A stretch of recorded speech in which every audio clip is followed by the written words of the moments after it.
오늘은 전도서 37번째 시간으로 행복하게 사는 길이라는 제목을 함께 잠시 은혜를 나누기 원합니다. 우리가 세상을 살다 보면은 많은 일들이 있습니다. 그 중에는 기쁘고 행복한 일도 있지만 또 슬프고 아픈 일도 분명히 있는 것이 우리의 삶의 모습이 아닐까 생각이 됩니다. 세상을 돌아보면 좀 답답할 때도 있고 우리가 부딪히는 현실이 피곤하기 짝이 없는 세상일 때도 참 많이 있습니다. 하지만 주님께서는 뭐라고 하셨습니까? 항상 기뻐하라 라고 우리에게 명령을 하셨지요. 그러기에 우리는 이 세상 가운데 즐거움을 찾을 수 있어야 되고 또한 보람을 찾을 수 있어야 되고 의미를 찾으면서 기쁘게 살아갈 수 있어야 하는 것이 우리의 하루하루의 삶이라는 것을 기억하시길 진심으로 바랍니다. 그리고 그것이 우리를 향한 하나님의 뜻이 이루어짐도 믿으시길 바랍니다. 옛날 어느 임금이 아주 행복한 사람의 속옷을 얻어다 입으면 행복해진다라는 말을 들었습니다. 그래서 신하들을 보내서 행복한 사람을 찾도록 했죠. 며칠을 찾다가 방방곡곡을 헤매다가 마침내 한 논두렁에서 팔베개를 하면서 누워서 콧노래를 부르고 있는 행복한 농부를 한 명 발견했다라고 합니다. 그래서 신하들은 그 농부의 속옷을 얻으려고 했지요. 그런데 그 농부는 너무 가난해서 속옷조차 입지 못했다라고 합니다. 비록 속옷을 입지 못할 만큼 가난할지라도 행복할 수 있다라는 것이 무엇을 말하겠습니까? 행복은 외적인 조건에서 오는 것이 아니다라는 것을 우리는 기억할 수 있어야 되는 것이죠. 오늘 본문에서 말하고 있는 이 전도자가 말하는 행복이라는 것도 너무 기상천외하고 커다란 것이 아니라 지극히 평범한 것이 우리의 삶의 행복을 좌지우지한다는 것을 기억하시면서 오늘 말씀으로 함께 들어가기로 합니다. 오늘 7절 말씀을 함께 다시 읽어보기 원합니다. 함께 읽습니다. 너는 가서 기쁨으로 내 음식물을 먹고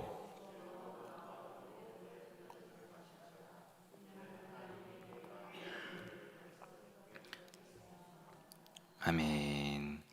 이 7절에서 말하는 것은 밥상의 행복을 말하는 것이 아닐까 생각이 됩니다. 사람들은 먹고 마시는 것을 당연하게 생각합니다. 그래서 여기에서 행복을 느끼지 못할 때가 많습니다. 하지만 우리 믿는 사람들은 금식을 하다 보면 그것을 먹는 것에 행복함을 잘 느낄 때가 있습니다. 아마 한두 번쯤은 다 해보셨겠지만 많이 하신 분들도 계시겠지만 이 감사한 마음으로 식사를 하려면 우리가 금식을 해봐야 되지 않을까 생각이 듭니다. 금식 후에는 무엇을 먹어도 먹을 수 있다라는 것이 참 감격스럽고 기쁜 일이죠. 기도원에서 된장국이나 동치미 국물과 함께 먹는 죽 한 그릇도 그렇게 맛있을 수가 없다라는 것입니다. 또한 여기서 말하는 전도자가 말하는 것은 음식을 먹고 마시는 것뿐만 아니라 무엇을 하든지 기쁘고 즐거운 마음으로 하라라는 것입니다. 기쁨으로 음식물을 먹고 또 즐거운 마음으로 포도주를 마셔야 한다라는 것이죠. 이것은 우리의 삶의 태도에 의해서 행복이 좌우된다라는 것을 다시 한번 가르쳐 주는 것입니다. 미국 캘리포니아의 사막지대에서 흔히 볼 수 있는 두 종류의 새가 있다고 합니다. 하나는 독수리처럼 생긴 큰 새인데 이 새는 죽은 짐승의 썩은 고기만을 먹는다고 합니다. 또 한 종류의 새는 황금색의 아주 조그만 새인데 이 새는 사막에 핀 꽃을 보면 내려와서 꽃 속에 든 꿀을 먹고 산다라고 전해지고 있습니다. 똑같은 지역에 사는 동물들이지만 어느 새는 죽은 짐승의 썩은 고기만을 먹고 어느 새는 꽃의 꿀만을 찾아다닌다라는 것이죠. 우리 인생도 마찬가지 아니겠습니까? 어떤 사람은 죽은 시체와 같이 어두우면 불안과 고통과 태양을 등지고 사는 사람들이 있습니다. 하지만 어떤 사람은 언제나 긍정적인 생각을 가지고 태양을 향해서 빛 가운데 사는 사람들이 있다라는 것이죠. 우리 사랑하는 성도님들도 긍정적인 생각으로 빛 가운데 살아가시길 진심으로 바라겠습니다. 2차 세계대전 때에 유럽의 연합군 포로 수용소에서 군의관들이 만들어낸 별명이 하나 있다라고 합니다. 그 병의 이름은 가시철망병이라는 것입니다. 이 병의 증세는 극도로 우울해지고 먹어도 살이 찌지 않고 전신이 쇠약해져서 누워만 있으려고 하는 그런 병이라고 합니다. 이 병은 원인도 안 알려져 있고 치료 방법도 없었다고 하죠. 그냥 단지 철망 속에 갇혀 있을 때에 오는 병이다라고 해서 가시철망병이다라고만 전했다라고 합니다. 그러면 같은 수용소에서 지내면서 어떤 사람은 이 병에 걸려서 고생을 하는데 왜 어떤 사람은 그 병에 걸리지 않고 건강하게 살 수 있었겠습니까? 하루 종일 눈으로 가시철망만을 보고 한탄하는 사람들이 이 병에 많이 걸렸다는 것입니다. 하지만 철망 너머에 있는 푸른 하늘도 보고 고향을 그리면서 내일을 꿈꾸는 사람, 그리고 철망 밑에 피어있는 한 송이의 꽃을 아름다운 것으로 바라볼 줄 알았던 사람은 그 가시철망병에 걸리지 않고 끝까지 이겨낼 수 있었다라고 전해지고 있습니다. 사랑하는 여러분, 이렇게 인생을 기쁘고 즐겁게 사는 긍정적인 태도는 어디에서 나오겠습니까? 바로 하나님을 믿는 믿음에서 나온다라는 것을 기억하시길 진심으로 바랍니다. 우리가 비록 가진 것이 없을지라도 천지만물의 주제이신 하나님께서 우리를 사랑하시고 우리를 도와주시고 우리의 형편을 누구보다 잘 알고 우리의 모든 것이 되어주신다라는 것을 기억하시길 진심으로 바라겠습니다. 그때 우리는 세상에서 얻을 수 없는 하늘의 평안, 마음의 평안을 누리게 되면서 기쁘고 즐겁게 행복하게 살 수 있음을 기억하시면서 온전히 해위에 계신 하나님만을 바라보시는 우리 모두 되시길 진심으로 바라겠습니다. 이어지는 8절의 말씀도 함께 읽어보기 원합니다. 8절입니다. 내 의복을 항상 희게 하며. 아멘. 이 말씀은 자기 관리를 바르게 하라라는 것을 우리에게 가르쳐주고 있습니다. 자기가 자기를 이기고 죄와 유혹을 이겨내면 마음이 기쁘고 즐거워지는 것이 맞습니다. 하지만 우리가 유혹에 넘어가 죄를 범하면 그때부터 죄의 노예가 되는 것이죠. 그래서 마음이 불안해지고 괴로워지는 것입니다. 그래서 행복해지려면 우리 스스로의 관리도 잘할 수 있어야 한다라는 것입니다. 우리의 경우에는 의복을 희게 하듯 깨끗하고 정직하게 살 수 있어야 되는 것입니다. 또한 머리에 향기름을 바르듯이 성령 충만함으로 생활하는 것에 우리의 행복이 있음을 기억하시길 진심으로 바랍니다. 우리 모두는 하나님께서 허락하신 의의 옷을 입고 사는 사람들입니다. 이 의의 옷을 더럽히면 안 되는 것이죠. 우리가 흰 옷을 입으면 더러운 것이 묻을까 주의하는 것처럼 영적으로 늘 조심하면서 하나님께서 허락하신 의의 옷을 더럽히지 않도록 노력하시는 우리 모두 되시길 진심으로 바랍니다. 또한 세상적인 행복은 육체적인 쾌락이고 자칫하면 죄를 짓게 되는 것입니다. 죄는 행복을 갉아먹는 것이죠. 하지만 우리 모두가 성령님을 힘입고 그 안에서 성결하고 깨끗하게 사는 사람에게는 하나님께서 주시는 지속적인 기쁨이 있고 세상이 알지 못하는 신령한 복이 있음을 기억하시길 바랍니다. 그러기에 우리는 순전하고 진실되게 살아가시길 진심으로 바랍니다. 어떤 일을 하려고 할 때 돈을 많이 벌거나 유명해지거나 죄 짓는 길은 아닌지 우리가 늘 살피면서 온전히 하나님 앞에서 순전하게 그리스도의 향기를 나타내시는 우리 모두 되시길 진심으로 바라겠습니다. 우리 이어지는 9절의 말씀도 함께 읽어보기 원합니다. 9절 말씀입니다. 내 헛된 평생의 모든 날 곧 하나님이 해 아래에서 내게 주신 모든 헛된 날에 내가 사랑하는 아내와 함께 즐겁게 살지어다. 그것이 내가 평생에 해 아래에서 수고하고 얻은 내 몫이니라. 아멘. 미국의 9.11 사태를 다들 기억하실 것입니다. 이 사고 당시 빌딩 안에 있던 사람들이 마지막으로 보낸 문자 메시지가, 가장 많은 문자 메시지가 미안해, 사랑해였다라고 전해지고 있습니다. 죽을 때 성공하지 못한 것이 후회스러운 사람은 거의 없는 것 같습니다. 또 부자가 되지 못했다고 후회하거나 마음껏 놀지 못했다라고 후회하는 사람도 거의 보지 못한 것 같습니다. 죽음 앞에서 사람들이 가장 후회하는 것은 사랑해야사 하는 아내를, 남편을, 가족을 제대로 사랑하지 못한 것이다 라는 것이죠. 그렇기 때문에 전도자는 이 9절 말씀에서 해 아래에서 사는 동안 사랑하는 아내와 남편과 가족과 함께 즐겁게 행복하게 살아야 한다라는 것을 우리에게 말해주고 있는 것입니다. 하나님께서는 결혼이라는 제도를 통해서 참 행복을 누리도록 우리에게 허락하셨습니다. 우리의 배우자는 하나님께서 우리에게 가장 잘 맞는 짝으로 맺어주신 선물임을 믿으시길 진심으로 바랍니다. 또한 우리의 배우자는 생명의 은혜를 함께 상속받을 그런 사람이다라는 사실도 베드로전서 3장 7절에서 우리에게 말해주고 있는 것을 기억하시길 진심으로 바랍니다. 그러기에 우리 부부는 아마 무촌이라는 말도 많이 들으셨을 것입니다. 부부는 무촌이라고 하죠. 이처럼 멀면서도 가까운 사이이고 각각이지만 동시에 하나인 존재라는 것을 우리는 늘 기억해야 되는 것입니다. 지지고 볶아도 함께 살아야 힘이 나는 것이 부부라는 것이죠. 그래서 전도자는 사랑하는 아내와 함께 즐겁게 살지어다. 그것이 내가 평생에 해 아래에서 수고하고 얻은 너의 몫이다 라고 우리에게 말해주고 있는 것입니다. 그래서 옛날에는 부자유친이라는 말이 있었습니다. 부모와 자식 간에 친밀한 사랑이 있어야 한다는 것이죠. 하지만 가족들이 행복해지려면 저는 부부유친이 되어야 되지 않을까라고 생각이 됩니다. 부부는 가정의 중심이고 허리와 같기 때문입니다.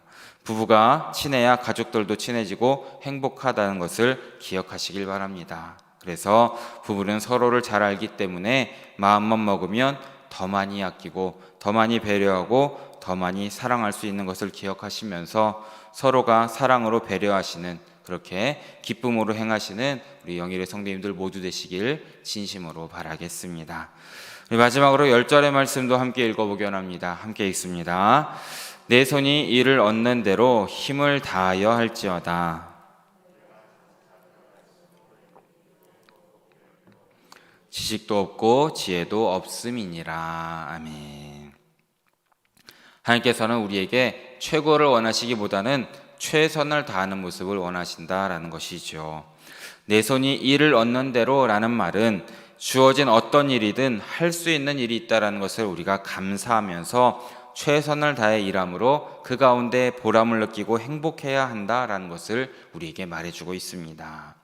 근데 사람들은 정반대로 할 때가 참 많이 있습니다. 일을 얻는 대로 하지 않고 주어지지 않은 일을 기다릴 때가 참 많이 있습니다. 또 할 수 있는 것은, 내가 잘할 수 있는 것은 왠지 시시해서 하기 싫다라고 느낄 때도 있고, 오히려 내가 하지 못하는, 할 수 없는 어려운 일들만 하려는 그런 모습들이 있습니다. 그리고 그것이 자기 발전이라고 생각하는 경우도 많이 있습니다. 이런 착각을 깨우쳐주는 이야기가 있습니다. 동물들의 행복학교라는 이야기인데 한 교육학자인 리브스라는 박사가 쓴 글입니다. 한 무리의 동물들이 더 나은 행복을 위해서 학교를 만들었다라고 합니다.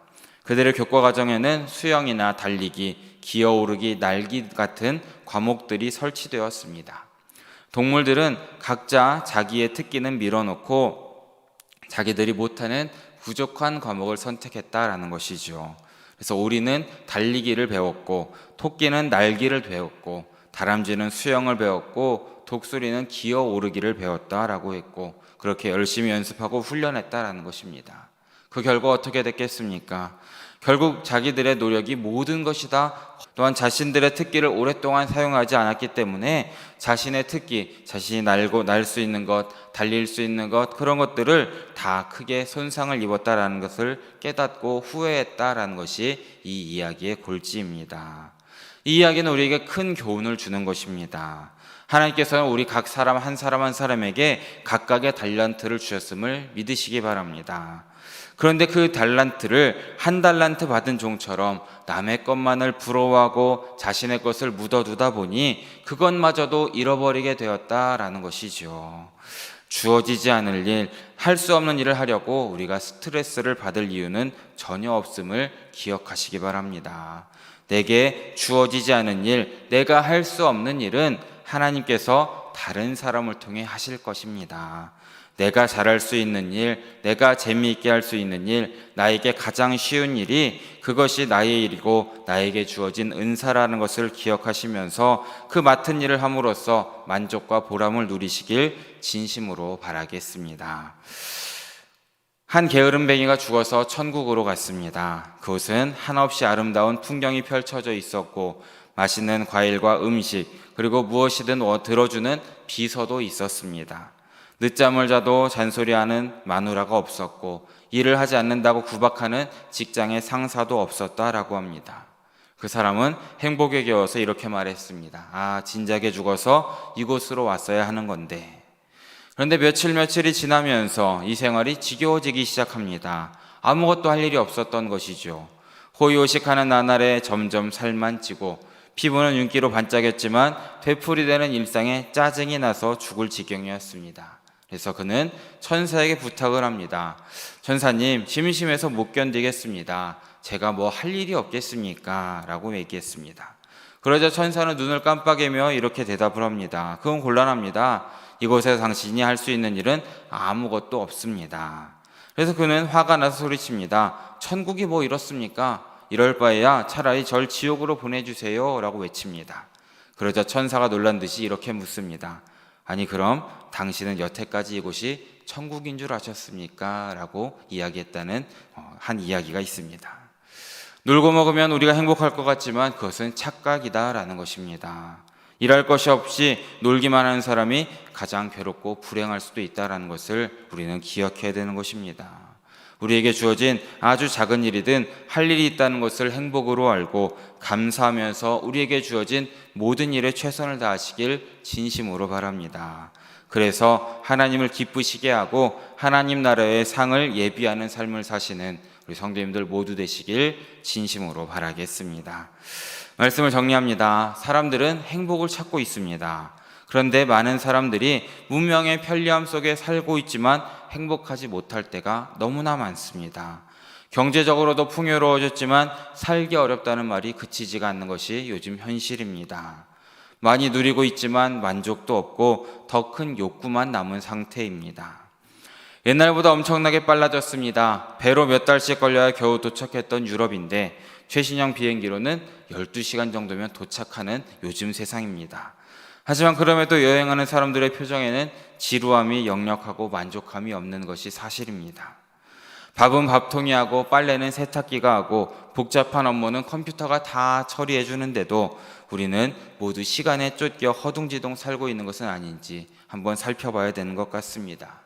또 옛날보다 크게 자유가 보장된 사회에 살고 있는 것도 사실입니다. 인간 평등의 시대이고 인권이 존중되는 시대입니다.